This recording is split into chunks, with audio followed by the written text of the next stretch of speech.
नमस्कार, सुजस बुलेटिन में आपका स्वागत है। मैं हूं आपके साथ अश्विनी सरोही।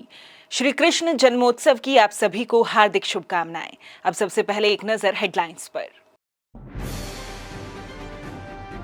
मुख्यमंत्री ने जन्माष्टमी पर श्रीनाथ जी मंदिर में किए दर्शन, पूजा अर्चना कर प्रदेश की उन्नति और खुशहाली के लिए की कामना। मुख्यमंत्री ने कहा, भगवत गीता का संदेश पूरी दुनिया के लिए अमूल्य धरोहर, सांदीपनी आश्रम तक विकसित किया जाएगा श्री कृष्ण गमन पथ। पेरिस पैरालंपिक में भाग लेने के लिए भारतीय पैरा खिलाड़ियों का दल हुआ रवाना। मुख्यमंत्री ने राजस्थान के 9 खिलाड़ियों सहित सभी को दी शुभकामनाएं। मुख्यमंत्री श्री भजनलाल शर्मा ने आज श्री कृष्ण जन्माष्टमी के अवसर पर डीग के पूंछरी का लौठा स्थित मुखारविंद मंदिर में सपत्नीक अभिषेक किया और श्रीनाथ जी मंदिर में पूजा अर्चना कर प्रदेशवासियों की सुख समृद्धि और खुशहाली के लिए कामना की। श्री शर्मा ने श्रीनाथ जी के मंदिर में फल फूल अर्पित कर श्री कृष्ण की आरती की और प्रदेश की 8 करोड़ जनता की सुख समृद्धि की प्रार्थना की। मुख्यमंत्री ने कहा कि सुदर्शनधारी श्री कृष्ण भगवान ने भगवत गीता के माध्यम से पूरी दुनिया को कर्म और धर्म का संदेश दिया है। उनका संदेश पूरी मानव जाति के लिए अमूल्य धरोहर है। मुख्यमंत्री ने कहा कि भगवान श्री कृष्ण ने महर्षि सांदीपनी के आश्रम उज्जैन में शिक्षा ग्रहण की थी। मथुरा से सांदीपनी आश्रम तक जाने वाले मार्ग को राजस्थान और मध्य प्रदेश की सरकार संयुक्त रूप से विकसित करेगी। इस श्री कृष्ण गमन पथ पर श्री कृष्ण के जीवन काल से जुड़े और पौराणिक आस्था के स्थानों को चिन्हित कर उनका विकास किया जाएगा। मार्ग में पड़ने वाले मंदिरों जैसे भरतपुर में बांके बिहारी मंदिर, कोटा में श्री मथुराधीश मंदिर, झालरापाटन में श्री द्वारिकाधीश मंदिर और अन्य तीर्थ स्थानों का सौंदर्यीकरण किया जाएगा। विकास कार्य किए जाएंगे और तीर्थ यात्रियों के लिए सुविधाएं विकसित की जाएंगी। राजस्थान की 8 करोड़ जनता को कृष्ण जन्माष्टमी की बहुत बहुत शुभकामनाएं और बधाई देता हूं। ये मुरली मनोहर सुदर्शन चक्रधारी ने पूरी दुनिया को एक संदेश भी दिया है। आज हमने मध्य प्रदेश और राजस्थान के दोनों सरकारों ने मिलकर के हम कृष्ण गमन पथ का निर्माण करेंगे और वहां जहां उन्होंने जो हमारे पौराणिक आस्था के केंद्र हैं और जहां जहां वो गए हैं उन सभी स्थानों को चिन्हित किया गया है। उन स्थानों को हम प्रमुखता से मानचित्र पर लेकर के श्री कृष्ण गमन पथ जो मथुरा से संदीपन गुरु के आश्रम में उज्जैन तक गए थे उन सभी स्थानों को विकसित करने का काम करेंगे। वहीं मुख्यमंत्री श्री शर्मा ने आज मध्य प्रदेश में उज्जैन महाकाल के दर्शन भी किए। इस अवसर पर मुख्यमंत्री ने मध्य प्रदेश और राजस्थान की जनता को श्री कृष्ण जन्माष्टमी की हार्दिक शुभकामनाएं दी।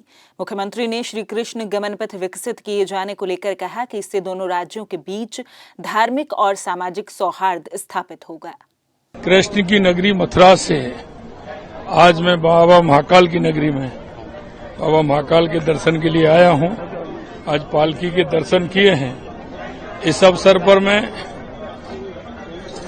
मध्य प्रदेश के सभी प्रदेशवासियों को, राजस्थान के सभी प्रदेशवासियों को श्री कृष्ण जन्माष्टमी की हार्दिक बधाई और शुभकामनाएं देता हूं। और ये मिलन है भगवान कृष्ण और भगवान भोलेनाथ का, और ये अब से नहीं है, पहले से ही है कि भगवान भोलेनाथ की नगरी में भगवान कृष्ण ने शिक्षा और दीक्षा ली थी। श्री कृष्ण गमन पथ बनाने की आज हमने घोषणा की है। निश्चित रूप से ये मध्य प्रदेश और राजस्थान के बीच में एक धार्मिक सामाजिक सौहार्द तो होगा ही, लेकिन एक हमारा पुराना जो भगवान कृष्ण जो उन्होंने शिक्षा लेने के लिए मथुरा से यहाँ संदीपन गुरु के आश्रम में आए, जिस रास्ते से वो आए हैं वहाँ निश्चित रूप से उनका विकास किया जाएगा और उनके जहां जहां उन्होंने अपने पद चिन्ह छोड़े हैं उनको मानचित्र पर ला करके एक धार्मिक सर्किट बनाने का काम राजस्थान सरकार और मध्य प्रदेश सरकार करेगी। इससे पहले मुख्यमंत्री श्री भजनलाल शर्मा ने जन्माष्टमी के पावन पर्व पर प्रदेशवासियों को बधाई और शुभकामनाएं दी हैं।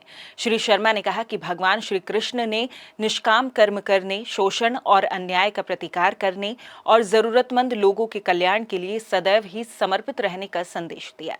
मुख्यमंत्री ने इस अवसर पर प्रदेशवासियों का आह्वान किया कि वे भगवान श्री कृष्ण के महान आदर्शों को आत्मसात करते हुए समाज में भाईचारे की भावना को मजबूत करने और गरीब व उपेक्षित की मदद करने का संकल्प लें। पेरिस पैरालंपिक 2024 में भाग लेने के लिए भारतीय पैरा खिलाड़ियों का 84 सदस्यीय दल रवाना हो चुका है। मुख्यमंत्री श्री भजनलाल शर्मा ने खिलाड़ियों का उत्साहवर्धन करते हुए कहा कि आप सभी अपने खेल कौशल के जुनून और देश प्रेम के जज्बात को अपने दिलों में भरकर ऐसा प्रदर्शन करें कि पेरिस में प्रत्येक दिन तिरंगा लहराए और राष्ट्रगान की धुन से संपूर्ण जनसमूह मंत्रमुग्ध हो जाए। मैं पैरालंपिक में भाग ले रहे राजस्थान के 9 खिलाड़ियों को विशेष बधाई और शुभकामनाएं देना चाहता हूं कि आप अपनी खेल प्रतिभा के द्वारा राजस्थान के मान सम्मान और गौरव को बढ़ाने का कार्य करेंगे। संपूर्ण राजस्थान आपके साथ खड़ा है। राज्यपाल श्री हरिभाऊ बागड़े ने आज जन्माष्टमी के अवसर पर जोधपुर स्थित श्री कन्हैया गौशाला पहुंचकर वहां भगवान श्री कृष्ण की विधिवत पूजा अर्चना की। उन्होंने बाद में गौशाला में गाय का पूजन कर नन्हे बछड़े का दुलार भी किया। उन्होंने गायों को हरा चारा भी खिलाया। गौशाला का अवलोकन करते हुए उन्होंने गौधन संरक्षण के साथ गौ उत्पादों के प्रभावी विपणन की रणनीति पर कार्य करने पर भी जोर दिया। उन्होंने कन्हैया गौशाला की व्यवस्थाओं, प्रबंधन और गौधन संरक्षण के लिए किए जा रहे कार्यों की सराहना की। राज्यपाल ने जोधपुर में डेयरी संयंत्र का भी अवलोकन किया। उन्होंने इस दौरान डेयरी के विभिन्न उत्पादों, दूध वितरण व्यवस्था और अन्य गतिविधियों के बारे में जानकारी लेते हुए पशुपालकों को सभी स्तरों पर लाभान्वित किए जाने पर जोर दिया। इससे पहले राज्यपाल श्री बागड़े जोधपुर प्रवास के दौरान विश्व प्रसिद्ध मेहरानगढ़ दुर्ग पहुंचे। उन्होंने मेहरानगढ़ के स्थापत्य और शिल्प सौंदर्य की सराहना की। वहां पहुंचने पर उनका केसरिया बालम आओ नी पधारो हमारे देश की धुन के साथ स्वागत किया गया। मेहरानगढ़ से उन्होंने जोधपुर के विहंगम दृश्य को निहारा और वहां के संग्रहालय को भी देखा। उन्होंने दुर्ग के सौंदर्य को अनुपम बताते हुए कहा कि इतिहास की ये महती सौगात है। सांचौर जिले में आज शहर के रेबारियों का गोलियां स्थित राजकीय उच्च माध्यमिक विद्यालय खेल परिसर में राष्ट्रीय खेल सप्ताह का शुभारंभ हुआ। कार्यक्रम के खेल प्रभारी श्री जगदीश बिश्नोई ने बताया कि राष्ट्रीय खेल सप्ताह के प्रथम दिवस आयोजित हुई दौड़ प्रतियोगिता के पुरुष वर्ग में पहला स्थान कुलदीप राणा, दूसरा भावेश और तीसरा स्थान कुलदीप बिश्नोई ने प्राप्त किया। वहीं महिला वर्ग में साक्षी पहले, पायल दूसरे और वंदना तीसरे स्थान पर रहीं।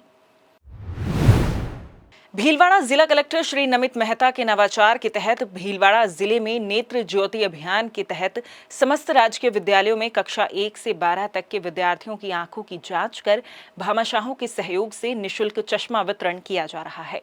हाल ही में जिला कलेक्टर ने शनिवार को पीएम श्री राजकीय उच्च माध्यमिक विद्यालय में ब्लॉक स्तर पर अभियान का शुभारंभ किया था।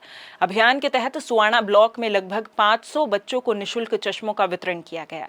जिला कलेक्टर ने नेत्र ज्योति अभियान की जानकारी देते हुए बताया कि राजकीय विद्यालयों में पढ़ने वाले 1,74,948 बच्चों की स्क्रीनिंग की गई, जिनमें 4,093 बच्चों को चिन्हित कर ब्लॉक स्तर पर नेत्र परीक्षण के लिए भिजवाया गया।